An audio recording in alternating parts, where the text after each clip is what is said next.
गोविंद।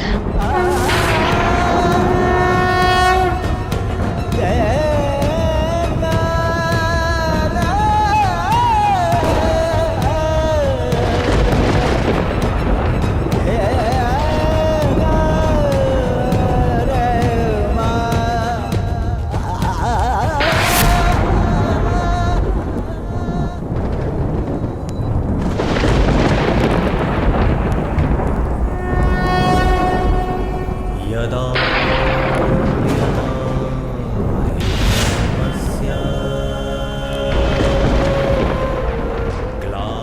इस चीर के हर धागे का ऋण 100 गुना करके चुकाएगा तुम्हारा ये सखा।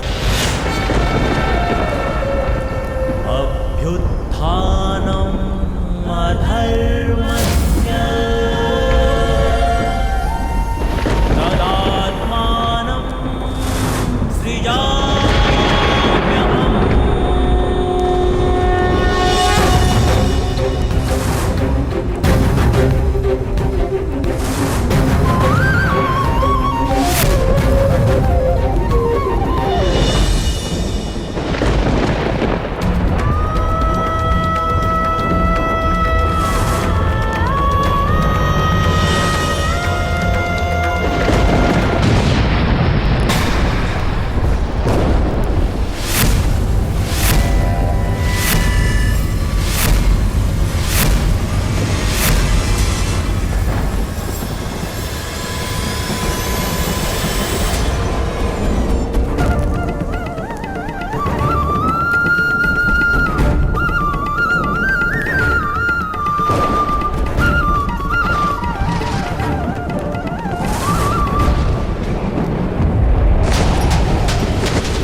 सूरज।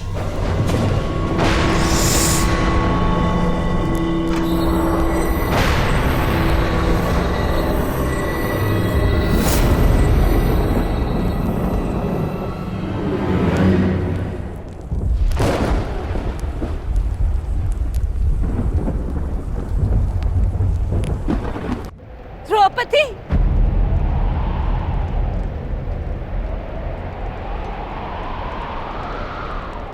पुत्री द्रौपदी,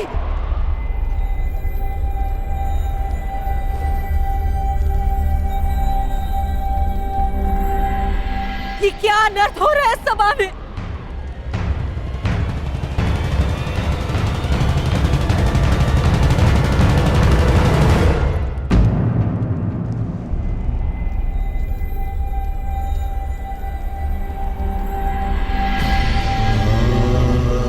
मेरे निकट मत आइएगा माताश्री, मैं मलिन हूँ। नहीं नहीं पुत्री, मेरी पुत्र वधू मलिन नहीं हो सकती। मैं आपकी पुत्र वधू नहीं, ना ही कुरुवंश की कुलवधू।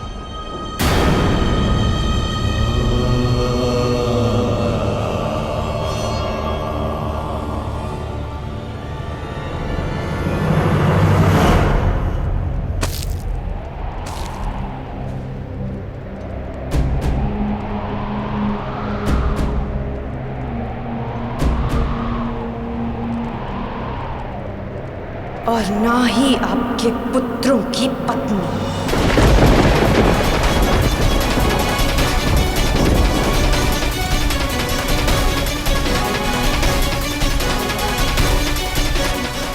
मैं एक जीता जागता शव हूं, शव, इस संसार की स्त्रियों की लुटी हुई मर्यादा का। मैं कुंड हूं, इस सृष्टि की सभी स्त्रियों के आंसुओं का।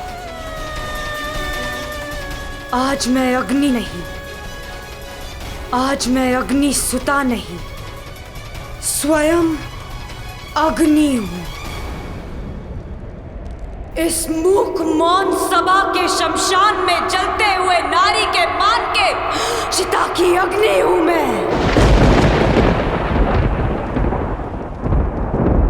जो सब कुछ भस्म कर देगी, सब कुछ नाश कर देगी।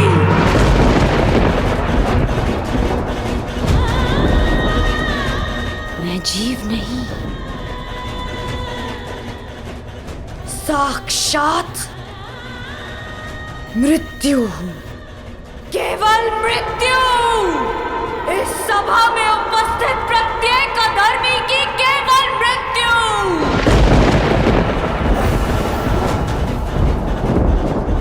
जो इस नग्न सभा में विनाश का नग्न नृत्य करेगी, जो सभा मेरा अपमान देखकर मौन रही, वो सदा के लिए मौन रह जाएगी। मुझसे हरण किए गए वस्त्र इस सभा में सभी के शव वस्त्र बनेंगे। जिसने मेरे अपमान पर अट्टहास किया, उन सबकी मृत्यु पर ऐसा विलाप होगा कि संसार युगों तक स्मरण रखेगा।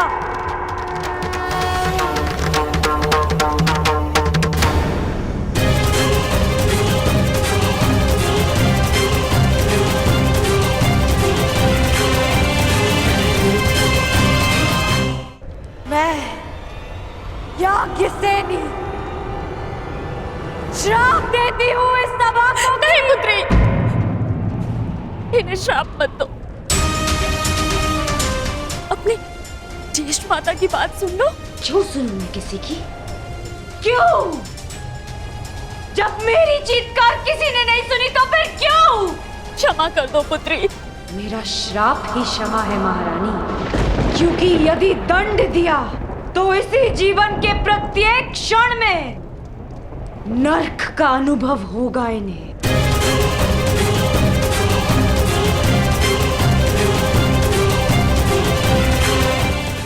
हाँ पुत्री पांचाली,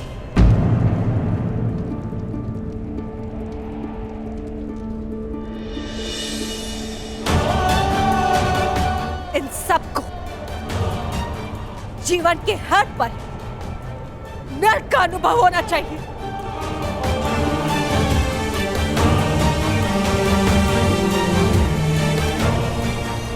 हस्तिनापुर के रक्षकों के मध्य, हस्तिनापुर के आचार्यों के रहते, संसार के सबसे बड़ी नीतिवानों के मध्य यह नर्क कैसे हुआ?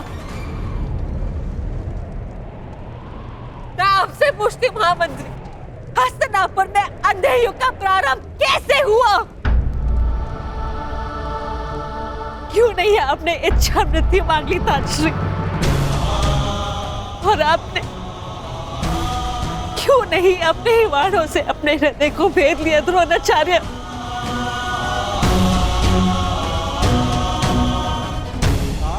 आज तुम्हारे मौन रहने के कारण देवताओं पर से विश्वास उठ चुका है मेरा। कैसे होने दिया ये अपना? कैसे बन गए इनके दास? कैसे? मैं द्वारका से कृष्ण की नारायणी सेना लेकर आऊंगी और बलराम के बल से विनाश कर दूंगी इसका।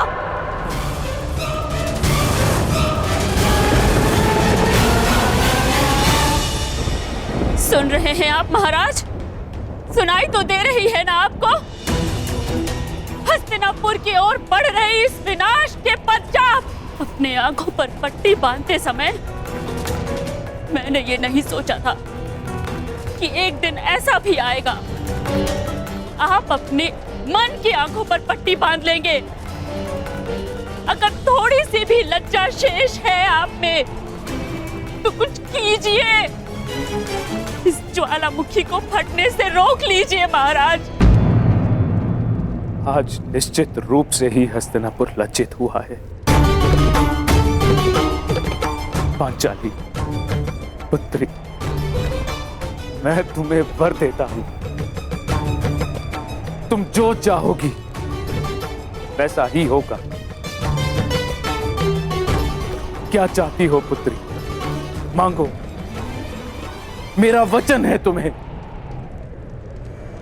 एक स्त्री के लिए उसका मान सबसे बड़ा होता है और इस सभा में पहले उससे उसका सब कुछ छीन लिया और अब ये प्रस्ताव रख रहे हैं कि जो वर मांगोगी मांग लो। अब मैं मांगूंगी नहीं, दूंगी, श्राप दूंगी। मैं याज्ञसेनी इस गुरुकुल को श्राप देती हूँ कि क्षमा करो, मेरे मूर्ख पुत्रों को श्राप देकर उनका त्राण मत करो। तुम्हें जो चाहिए वो मांगो, परंतु श्राप मत दो। मुझसे जो छीना गया वो मुझे कोई नहीं लौटा सकता, परंतु इस अधर्मी खेल में मेरे पतियों से जो छीना गया वो उन्हें लौटा दीजिए।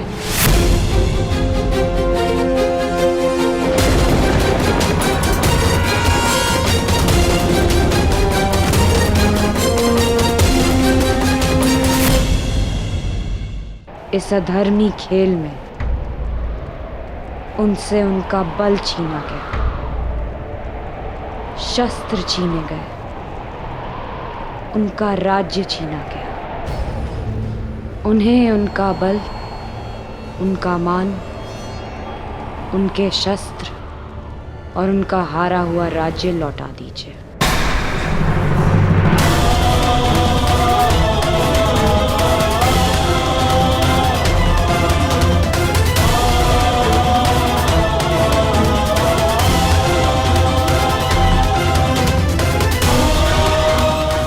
वाह, अब भी मौन है सब। और आप कह रहे थे दिया, जो तुमने मांगा दिया। पांडवों का राज्य, संपत्ति, शस्त्र और बल मैं सब लौटाता हूं।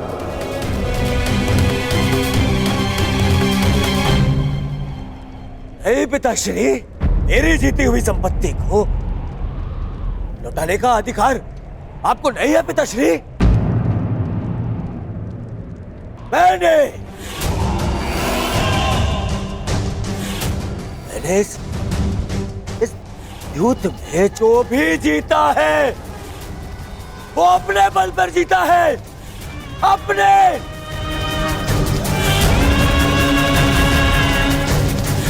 बिना छल के जीता है, बिना युधिष्ठिर को विवश किए जीता है, बिना धर्म किए जीता है। फिर क्यों मैं इसे लौटा दूं? क्यों? आप बताइए महामंत्री, पितामह आप बताइए, आप सब बताइए, क्या इस युद्ध में कोई भी अधर्म हुआ है? कोई भी?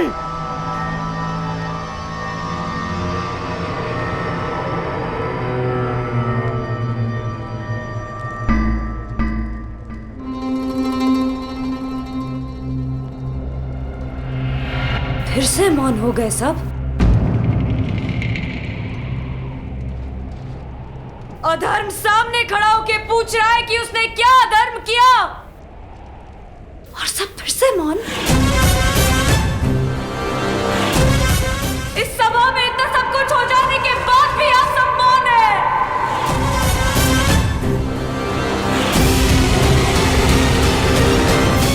रहिए मौन सब, रहिए मौन। परंतु इस अधर्मी दुर्योधन को उसके कुकर्मों का दंड अवश्य मिलेगा, और उससे पहले इस सभा में उपस्थित वो हर व्यक्ति जिसने मौन रहकर ये अधर्म होते हुए देखा, उन्हें उनके मौन रहने का दंड मिलेगा।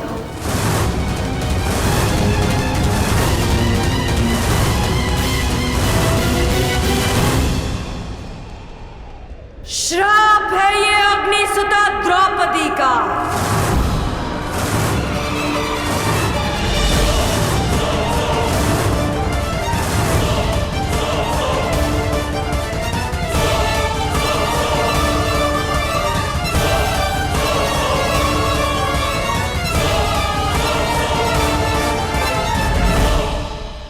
हर व्यक्ति जिसने मौन रहकर ये अधर्म होते हुए देखा, उन्हें उनके मौन रहने का दंड मिलेगा।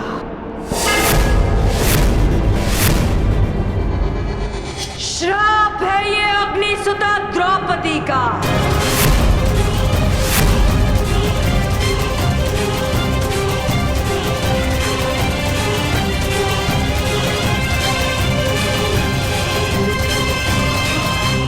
पांचाली, वहीं रुक जाइए महान पांडु पुत्रों।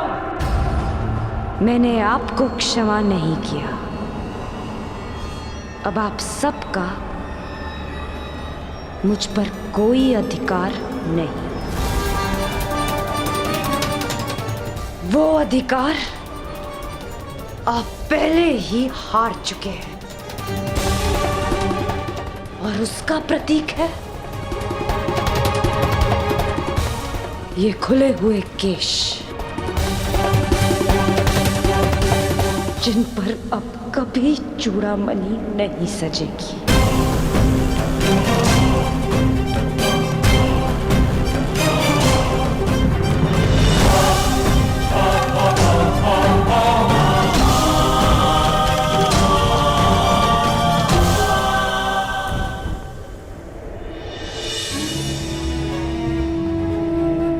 अपना जीवन दांव पर लगाकर स्त्री संतान को जन्म देती है।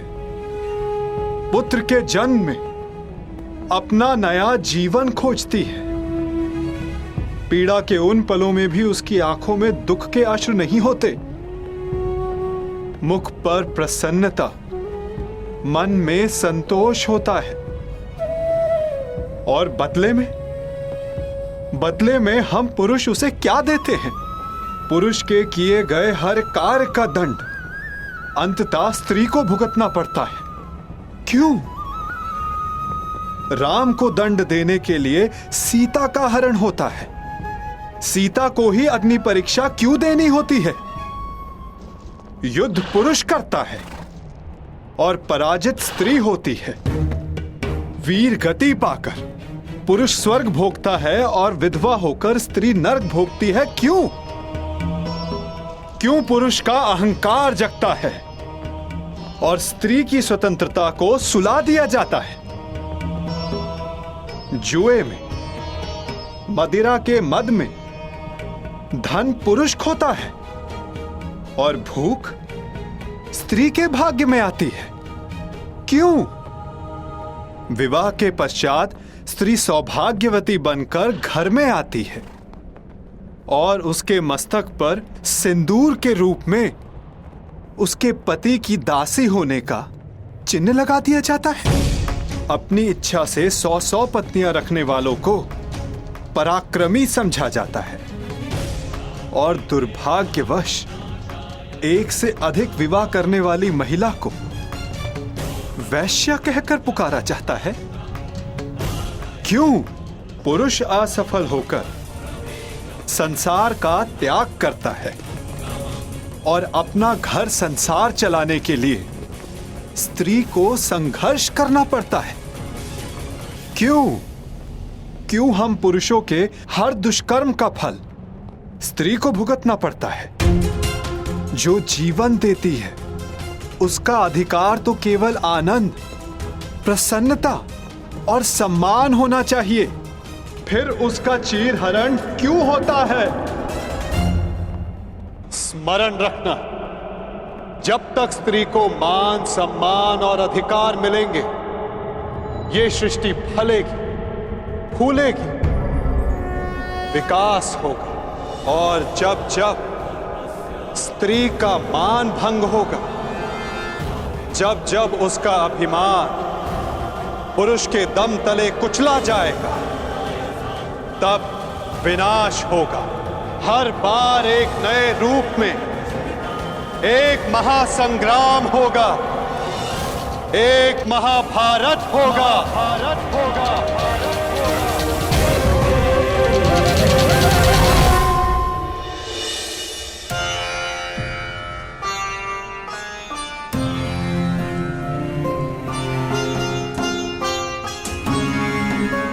महाराज, आज संसार की सबसे अधिक लज्जित, सबसे अधिक दुखदायी सभा संपन्न हुई। अब आज्ञा दीजिए। नहीं है आज्ञा।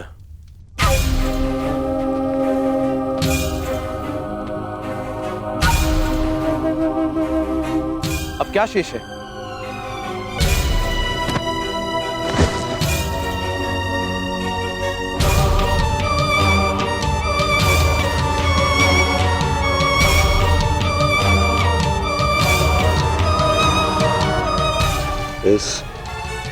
इस सभा को अभी अपने महाराज का पिंडदान देखना शेष है।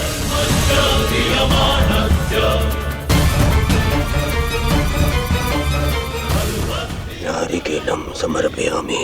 ये क्या अनर्थ कर रहे हो दुर्योधन? अपने पिता का तर्पण कर रहे हो मेरे जीते जी। हाँ, आपका पिंडदान कर रहा हूं।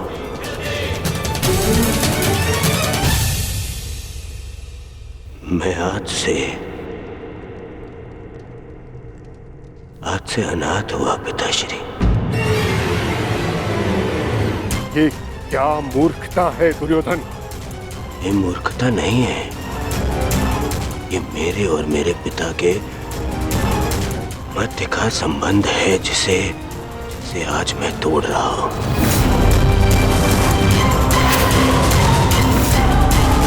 और आप इस संबंध से जुड़े हुए नहीं हैं, इसीलिए मौन रहिए पितामह। क्योंकि आज जो मेरे साथ हुआ उससे यही प्रतीत होता है कि मैं पिता विहीन हूं। एक पिता अपने संतान के लिए जीता है।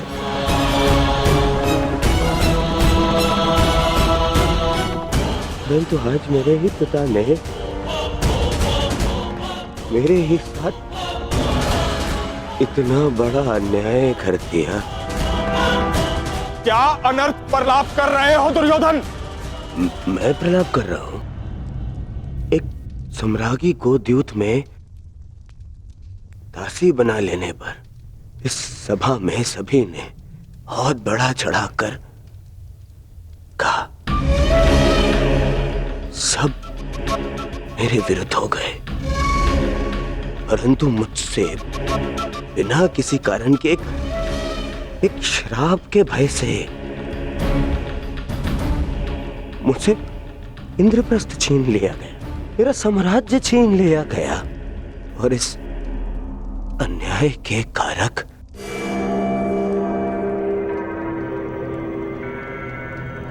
आप हैं पिता महाराज। पहले पितामह के कारण हस्तिनापुर का विभाजन होने दिया आपने, और आज एक श्राप के भय से मेरा जीता हुआ साम्राज्य छीन लिया। महामंत्री, वेदों के ज्ञाता, महाज्ञानी, मंत्र पढ़े। मैं आज अभी इसी क्षण अपने पिता का श्राद्ध करूंगा।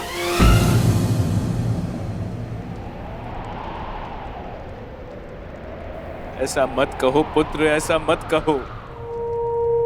मैं विवश हूं।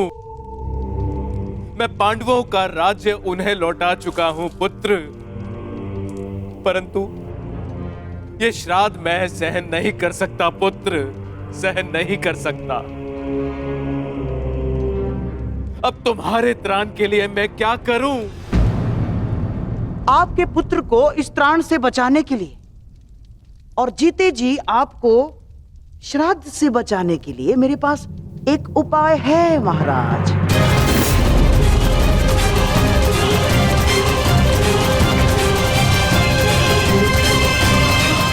ये द्वार क्यों बंद हो रहा है? क्या मूर्ख कौरव इसी क्षण युद्ध चाहते हैं? प्रणिपात श्रीमान, महाराज ने आपको स्मरण किया है और लौटने के लिए निवेदन भी किया है। कह दो उनसे हम नहीं आएंगे। अब ना हमें उनका निमंत्रण स्वीकार है और ना ही निवेदन। ये निवेदन नहीं है अनुज। यदि ये निवेदन होता तो द्वार इस प्रकार बंद नहीं होता। ये आदेश है। तुम्हें आदेश और ये द्वार दोनों तोड़ दूंगा। हम लौटेंगे तो बस युद्ध के लिए। नहीं अनुज भीम, नहीं। ताश्री हमारे बड़े हैं, यदि उन्होंने आज्ञा दी है तो हमें जाना होगा। ये आज्ञा नहीं है भ्राताश्री, जाल है और हमें इसमें नहीं फंसना है। पांचाली यहां से जा चुकी है, व्यथित है, हमें उसे संभालना है। हमें इंद्रप्रस्थ जाना होगा भ्राताश्री। ये जाल है तो भी हमें धर्म के कारण जाना होगा।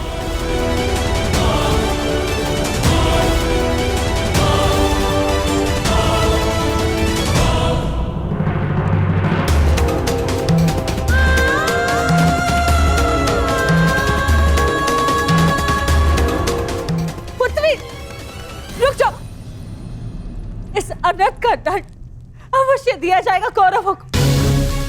यदि मन में क्लेश हो तो मुझसे बात करो, तुम्हारा मन हल्का हो जाएगा, परंतु इस तरह स्वयं को मत जलाओ। पांचन, पुत्री वहीं रुक जाइए माताश्री। ये द्वार मेरे और आपके मध्य की सीमा है, इसे पार मत कीजिएगा। पांचाली को एकांत चाहिए।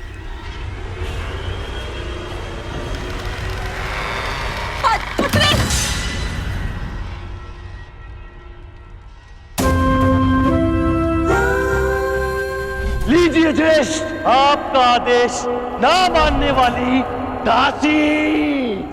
आओ दासी द्रौपदी, आकर मेरी गंगा में बैठो। आओ, वस्त्र हरण करो इस दासी का, जो हर 2 महीने में अपना पति बदले, जो स्त्री 5-5 के साथ शयन करे, उसे क्या कहा जाता है? बताओ कर्ण। शब्दकोश में 5-5 पुरुषों के साथ में संसर्ग करने वाली स्त्री को क्या कहते हैं? बोलो। वेश्या कहते हैं, वेश्या कहते हैं, वेश्या कहते हैं, वेश्या कहते हैं, वेश्या कहते हैं।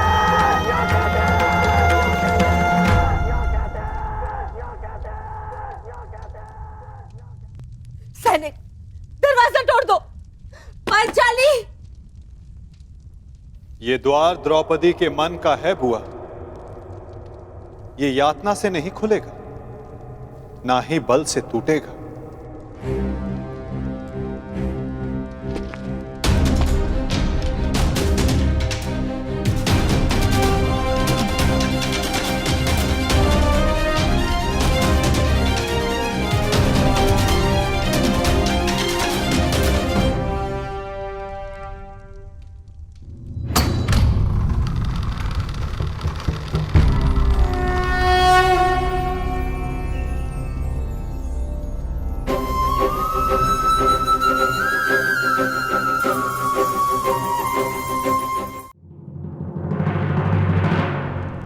सखी,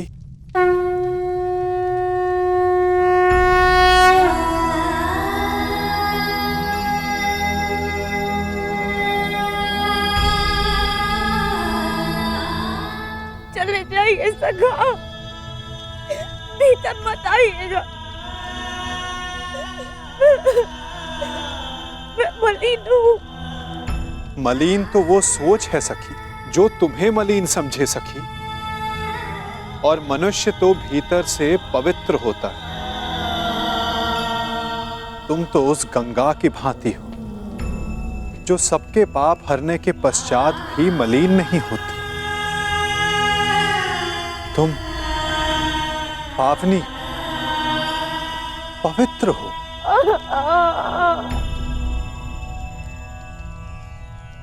चले जाइए केशव, मेरे संताप का ताप बहुत तीव्र है। कदाचित मेरे सखा को भी क्षमा न करे। सखा हूं तुम्हारा, तुम्हारे सुख दुख हानि लाभ में बराबर का भागीदार हूं मैं। तुम्हारे सुख में आनंद किया और आज अपने हिस्से की पीड़ा तुमसे लेने आया हूं, तो अपने भागीदार को उसका अधिकार नहीं दोगी सखी?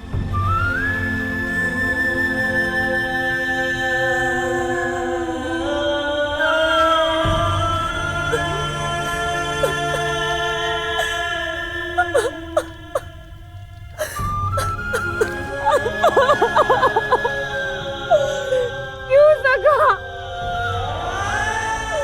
मेरे सारे सानंद क्यों? नियति ने मुझे ये सम्मान के लिए क्यों चुना सका? क्यों?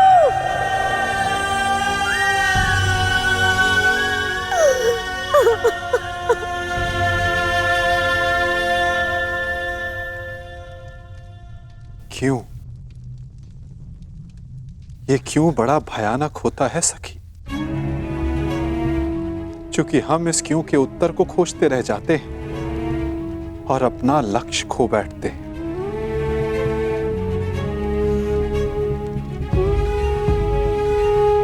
वो बालक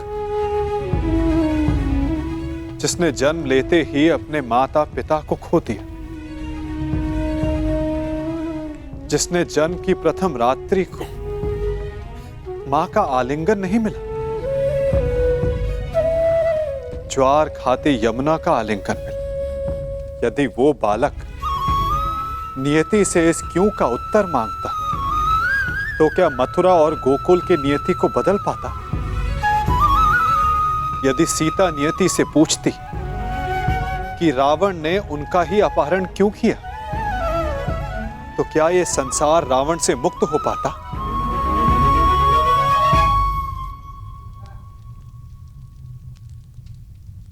जो कल बीत गया सखी, यदि उसका दुख वर्तमान में मनाओगी तो अपने भविष्य को खो बैठोगी।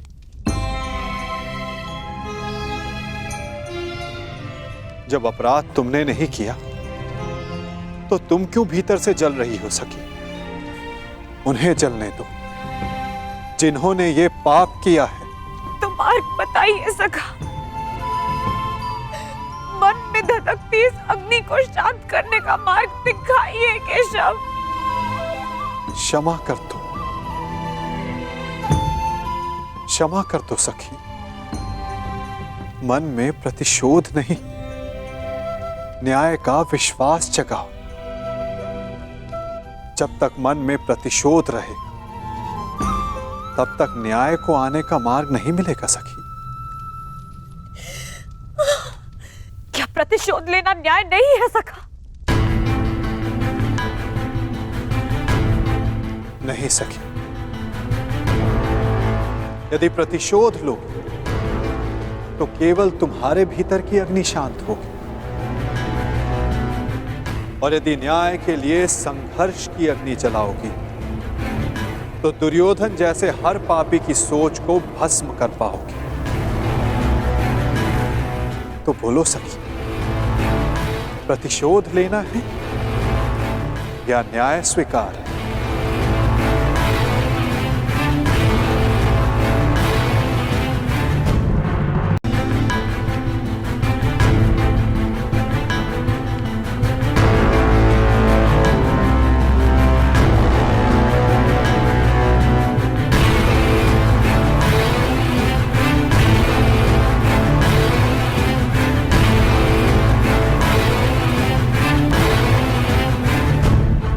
प्रणिपात ताश्री, आदेश करें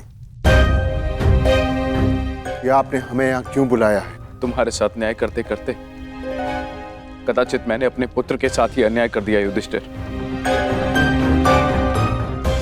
विजय की हुई वस्तु पर विजेता का ही अधिकार होता है युधिष्ठिर, चाहे वो युद्ध में हो या फिर जुए में। जो दुर्योधन ने जीता है उस पर उसी का अधिकार है, परंतु मैंने भावना में बहकर उससे वो सब छीनकर तुम्हें दे दिया। तो आप कहना क्या चाहते हैं ताश्री? ये चाहते हैं कि हम इन्हें इंद्रप्रस्थ दे दें। और मैं चाहता हूं कि मैं यही सारे कौरवों को मृत्यु दे दूं। मौन रहो भीम, मैं यहाँ न्याय का सबको बराबर का अवसर देना चाहता हूँ, ताकि कोई ये न कह डाले कि हस्तिनापुर में किसी के साथ अन्याय हुआ है। अब ये न्याय सभा नहीं रही तातश्री, अन्याय सभा हो चुकी है। ऐसा ना कहो अर्जुन, यदि ये अन्यायी सभा होती तो तुम सब दास होते ना। आप ये बताएं मामाश्री कि इसका हल क्या है? हल तो केवल एक ही है युधिष्ठिर, और एक दांव।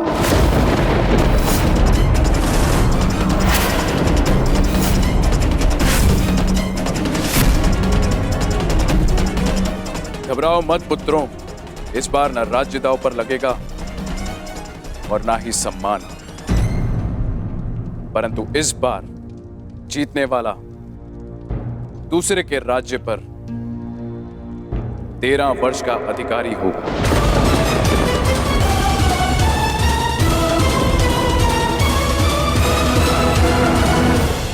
और हारने वाले को 12 वर्ष का वनवास और 1 वर्ष के अज्ञातवास पर जाना होगा। और हाँ, यदि इस अज्ञातवास में अज्ञातवासी पकड़ा गया या पहचान लिया गया तो फिर से 12 वर्ष का वनवास और 1 वर्ष का अज्ञातवास। बोलो पुत्र, स्वीकार है? न्याय का केवल एक ही मार्ग है जो शेष है, एक ही मार्ग है जो धर्म की ओर जाता है। धर्मराज, कहो, क्या स्वीकार है तुम्हें ये मार्ग?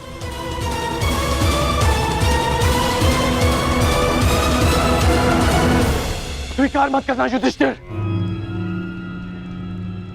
अस्वीकार कर दो ये दाव। अब धर्म के नाम पर एक और अधर्म मत कर बैठना।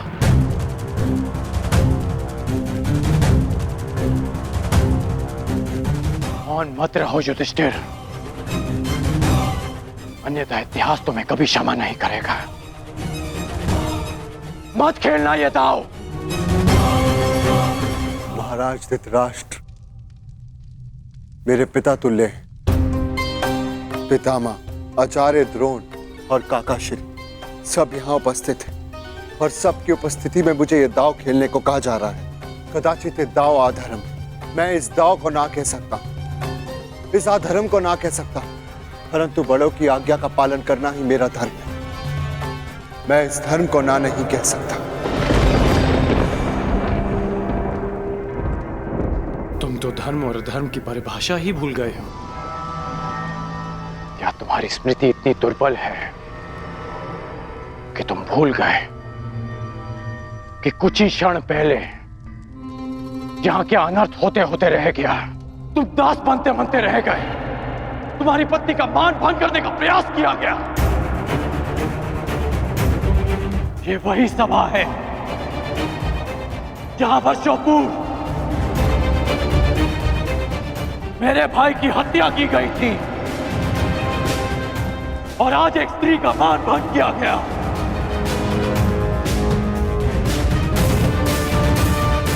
और तुम इस सभा में धर्म की बात कर रहे हो। मैंने पहली बार जीवन में किसी से हाथ जोड़कर प्रार्थना की थी। मैंने तुमसे प्रार्थना की थी युधिष्ठिर। स्मरण है या भूल गए? राजकुमार युधिष्ठिर, आपका अवश्य यही सुझाव होगा। मुझे कुछ भी कहने का अधिकार नहीं कर्ण महोदय। मैंने दोबारा तुमसे प्रार्थना की। मेरा निवेदन मानिए, इस निमंत्रण को स्वीकार मत कीजिए, क्योंकि मुझे संदेह है ये निमंत्रण आपके सम्मान के लिए नहीं, उस अपमान के प्रतिकार के लिए भेज रहे हैं। परंतु तुमने मेरी प्रार्थना नहीं सुनी, उसे अस्वीकार कर दिया।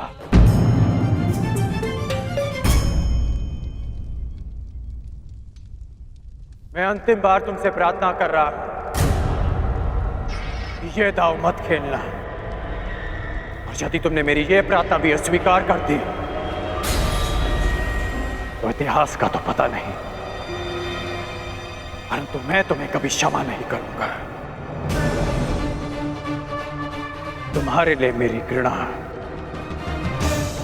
और भी बढ़ जाएगी युधिष्ठिर। ऐसी मूर्खता मत करना। मेरे धर्म के मार्ग पर ना ही मुझे किसी की क्षमा की चाह और ना ही किसी के घृणा का भय। और इस समय मुझे लगता है कि ताश्री को अन्याय से बचाने के लिए ये खेल खेलना ही मेरे लिए धर्म है।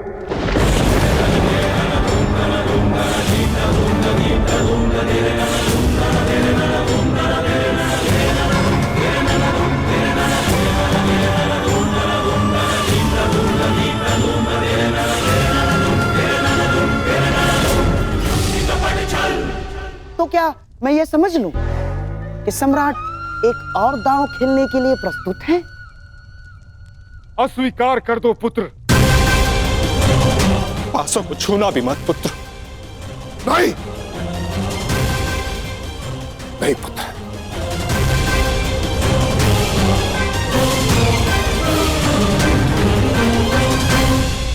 मुझे यह दाव स्वीकार है।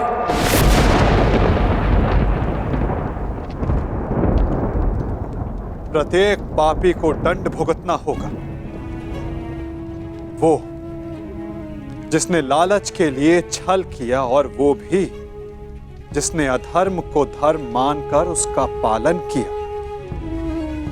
प्रत्येक को अपने कर्मों का फल भुगतना होगा।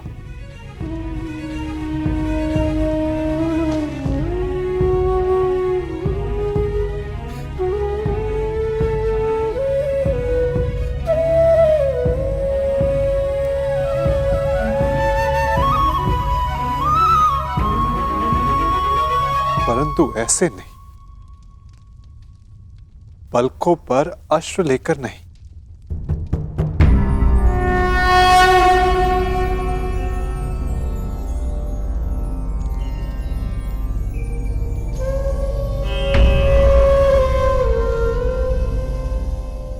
तुम्हारा जन्म इतिहास बदलने के लिए हुआ है सखी, इतिहास बनने के लिए नहीं। इसीलिए प्रतिशोध नहीं, तुम्हें न्याय का मार्ग चुनना होगा, क्योंकि प्रतिशोध अन्याय को जन्म देता है और न्याय एक नई व्यवस्था की स्थापना को।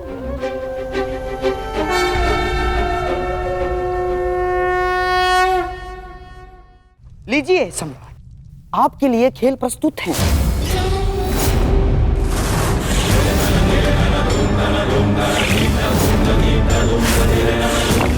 सुंदर युधिष्ठिर, अब मेरी बारी है।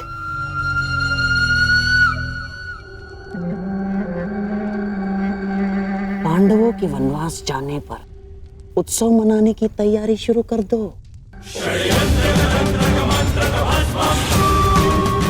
पांडवों की हार निश्चित है। परंतु ये केवल मेरी नहीं, स्त्री के सम्मान की हार है सखा। मुझे प्रतिकार चाहिए, नाश चाहिए कौरवों का केशव। केवल दुर्योधन का, केवल कौरवों का, बस यही उद्देश्य है जीवन का। यदि ऐसा है तो चलो अभी चलते। तुम्हारे अश्रों की सौगंध वासुदेव अभी जाकर समस्त कुरुकुल का नाश कर देगा। परंतु एक बार सोचो, उसके पश्चात क्या होगा? संसार का मार्ग बदलने वाली पांचाली के इस प्रयास को लोग क्या कहेंगे? प्रतिशोध या न्याय की स्थापना? तुम्हें प्रत्येक स्त्री के मान के लिए न्याय व्यवस्था की स्थापना करनी है सखी। केवल दुर्योधन को नहीं, उस सोच को दंड देना है जो स्त्री के मान को पुरुष के दम के पांव के नीचे ले आती है। तनिक सोचो सखी, जिन्होंने साम्राज्ञी के साथ ऐसा किया, वो एक साधारण नारी की क्या गति करेंगे? तुम्हें एक उदाहरण बनना होगा द्रौपदी, ताकि धर्म के नाम पर अधर्म का स्वांग बार बार रचने वालों के मन में धर्म का भय व्याप्त हो सके।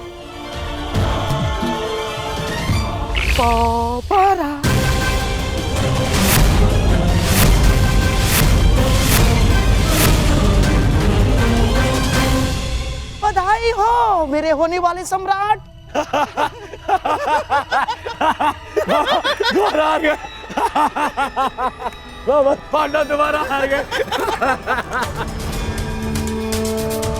सम्राट युधिष्ठिर, पांचाली को दासी बनने से तो तुमने बचा लिया, परंतु स्वयं को वनवासी होने से नहीं बचा पाए। वन में जाने को प्रस्तुत हो जाओ महान पांडु पुत्रों। और हां, स्मरण रखना, इस पूरे अवधि में ना ही तुम किसी से संधि करोगे और ना ही किसी मित्र राज्य में रहोगे। और हां, यदि 1 वर्ष के अज्ञातवास में पकड़े गए या पहचान लिए गए तो फिर से दोहराया जाएगा। दुर्योधन, ऐसा प्रतीत होता है कि इनका जीवन वन में ही कटना लिखा है। अब तुम ही बताओ, जन्म वन में लिया, विवाह वन में किया, और अब काल का सामना भी कदाचित वन में ही करोगे।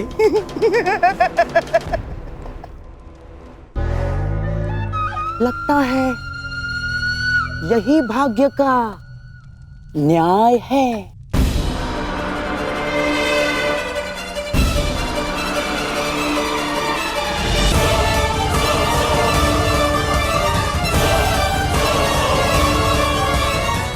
काल का सामना आप करेंगे मामा श्री, क्योंकि इस अन्याय का प्रतिशोध हम लेंगे, न्याय लेंगे हम।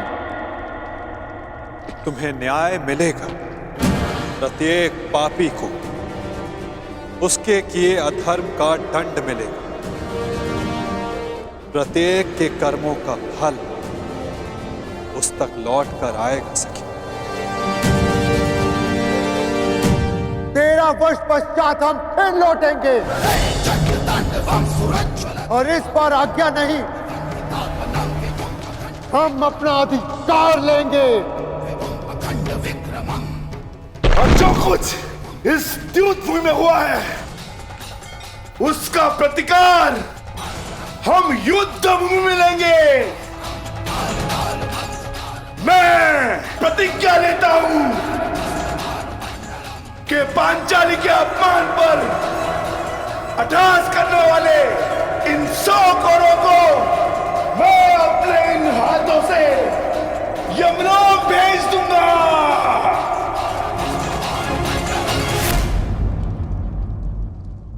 ये मत समझना कि वन में हम विश्राम करेंगे दुर्योधन। हर पल प्रतिशोध की अग्नि में जलेंगे, और जब लौटेंगे तो इतने बाण बरसेंगे, अंधकार छा जाएगा हस्तिनापुर के भविष्य पर। महायुद्ध होगा।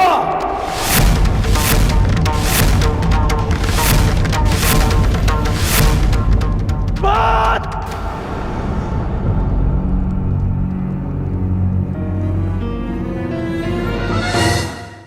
किस बात का प्रतिशोध अर्जुन? आज द्रौपदी का सम्मान भंग हुआ तो उसका कारण दुर्योधन के प्रतिशोध से अधिक युधिष्ठिर का लालच था, और अब वनवास भी तुमने स्वयं पाया।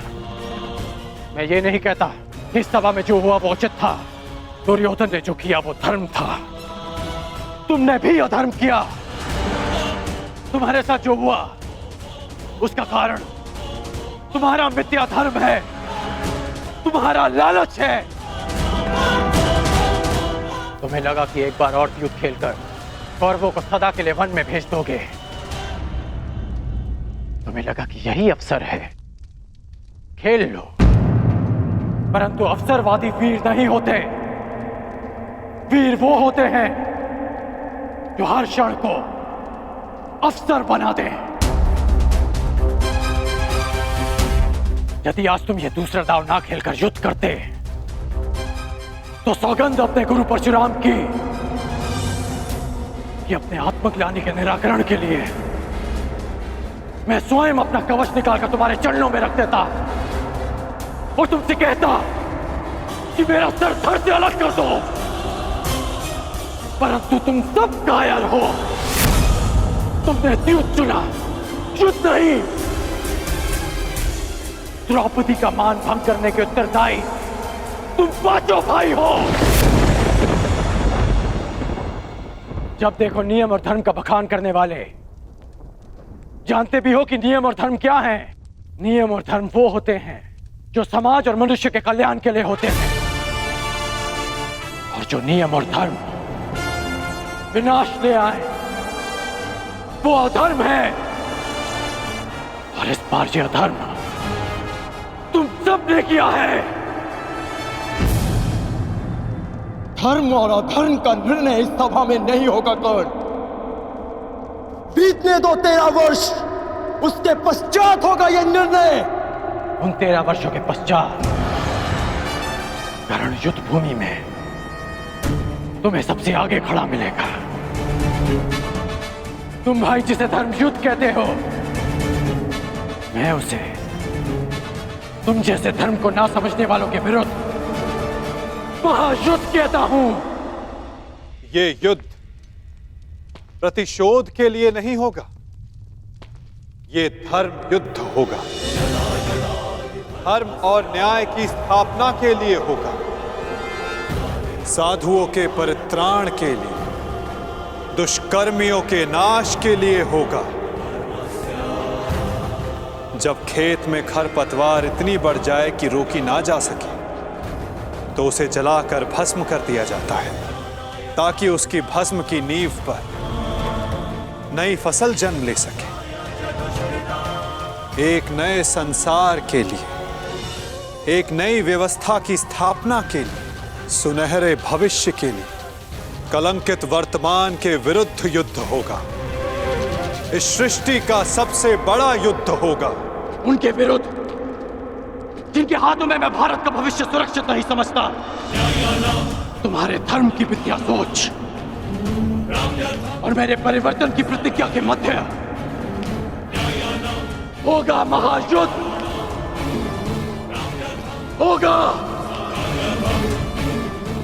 महाभारत। ऐसा युद्ध जो ना पहले कभी हुआ है, ना इसके पश्चात होगा। होगा महाभारत।